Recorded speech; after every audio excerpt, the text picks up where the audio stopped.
Nak faham COVID ni bukan susah. Nak faham COVID senang. Dia ada 2 pintu keluar dan 3 pintu masuk.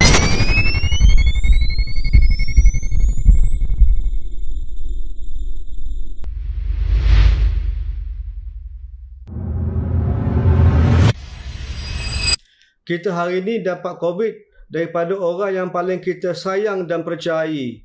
Mak bapak hari ni di ICU dapat COVID daripada anak-anak mereka sendiri. We are now getting COVID infection from the people that we care and we trust the most. Sedang kita letih dengan lesu dengan berbagai SOP dan polisi yang bertukar-tukar, COVID sudah tukar belang dia. COVID sekarang bukan sama dengan COVID dulu. Turtle ni dah jadi Ninja Turtle. COVID sudah tukar belang dia. COVID sekarang ni ada 3 ciri-ciri yang baru yang tak ada sebelum ni. COVID sekarang susah nak dikesan. Yang kedua, sangat ganas dengan kadar infeksi dia. Dan yang ketiga, lagi mudah berebak daripada mutasi ataupun varian yang sebelum ini. COVID sekarang dah jadi macam Ninja Turtle pakai topeng. Susah nak kesan.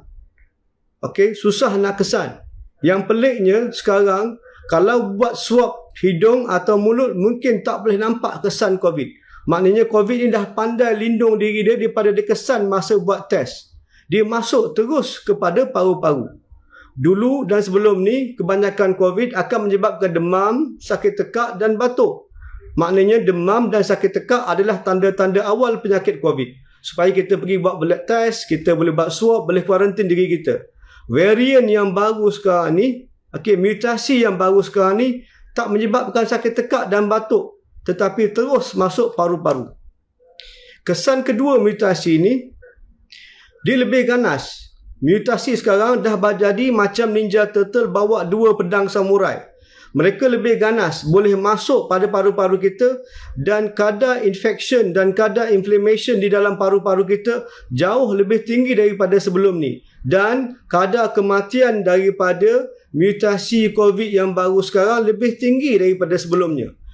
Akibat ketiga mutasi ini merebak cepat compare tu yang sebelum ni. Okey, dah jadi macam Ninja Turtle naik skateboard.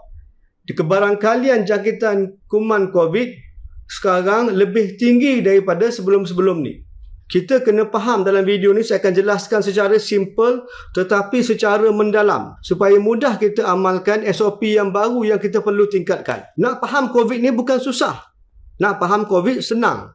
Dia ada 2 pintu keluar dan 3 pintu masuk. Senang je. 2 pintu keluar, 3 pintu masuk.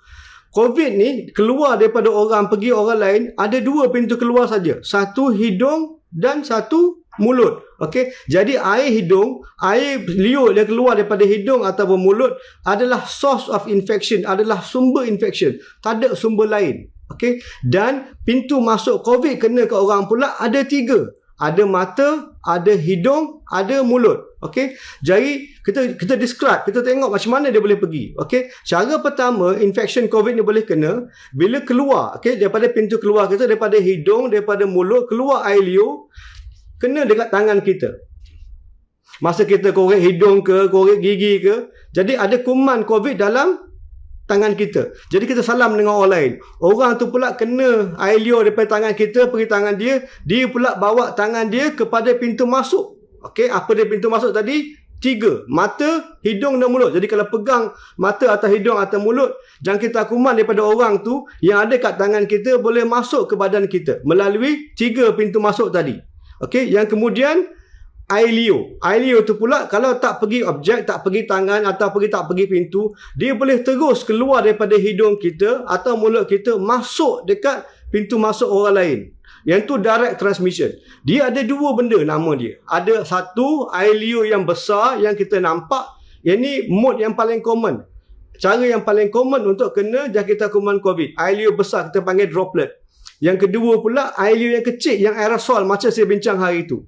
Air liur keluar daripada hidung kita, keluar daripada mulut kita, terutamanya bila kita buat benda-benda ni. Contohnya kita batuk, contohnya kita bersin, contohnya kita cakap kuat-kuat, ataupun kita menyanyi, ataupun kita menjerit. Okey, dan bila apa kita makan. Ada banyak COVID cluster yang berlaku dekat church for example. Bila orang menyanyi dekat choir. Okey, ada banyak cluster COVID di restoran. Sebab tu tak dibenarkan makan di restoran. Sebab di restoran kita buka mask, kita makan, kita bercakap. Jadi banyak keluar droplet dan kadang-kadang mungkin keluar aerosol yang boleh menaikkan jangkitan kuman COVID pada orang-orang lain. Sekarang saya nak tunjuk video macam mana mekanisme dia bila kita batuk, kita bersin, konsep droplet dengan aerosol tu. Okey, sekarang kita boleh tengok. Engkau tengok mamat dia bersin kuat. Bila mamat dia bersin kuat, banyak keluar air liur. Banyak air liur yang terbang, betul tak? Sekarang ni nampak air liur yang terbang tu yang besar. Yang ni panggil droplet. Dia tahan dekat udara dekat 1.5 meter je. Lepas 1.5 meter, dia akan jatuh ke bawah. Okey, sebab tu kita distance 1.5 meters. Tetapi dalam masa yang sama, tengok video tu. Selain daripada droplet air liur besar, ada banyak air liur yang kecil-kecil. Air liur yang kecil-kecilnya nama dia aerosol. Dia akan tahan di udara. Dia akan terbang dekat udara beberapa minit sampai berpuluh-puluh minit pun ada.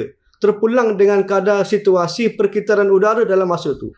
Bukan setakat batuk dan bersin saja. Sekarang kita cuba tengok. Mamat ni cakap kuat-kuat. Dia cakap jerit-jerit antara sama satu tak pakai mask. Bila cakap kuat-kuat pun, bila jerit kuat-kuat pun, banyak juga keluar air liur yang besar. Yang tu kita nampak kan. Tapi banyak juga keluar aerosol ataupun air liur yang kecil-kecil yang ada kemungkinan boleh menyebabkan kadar infection walaupun dalam satu bilik dan jarak yang jauh. Okey? Tengok balik video ni, nampak tak? Okey? Dalam contoh video ni, satu bilik ada 10 orang. Salah satu orang tu batuk. Okey, dia batuk kuat. Tak pakai mask, dia batuk kuat. Lepas dia batuk, ada banyak keluar. Okey, yang warna hijau dan warna kuning adalah air liur yang besar. Air liur yang besar tu tak pergi jauh. Dia pergi 1 meter, 1.5 meter, lepas tu dia jauh. Dia jatuh. Betul tak?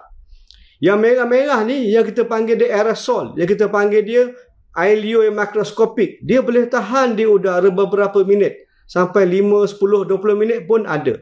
Tetapi, jarak dia bergantung dengan perkitaran udara dan bergantung dengan berapa ramai orang dalam bilik tu yang cakap-cakap.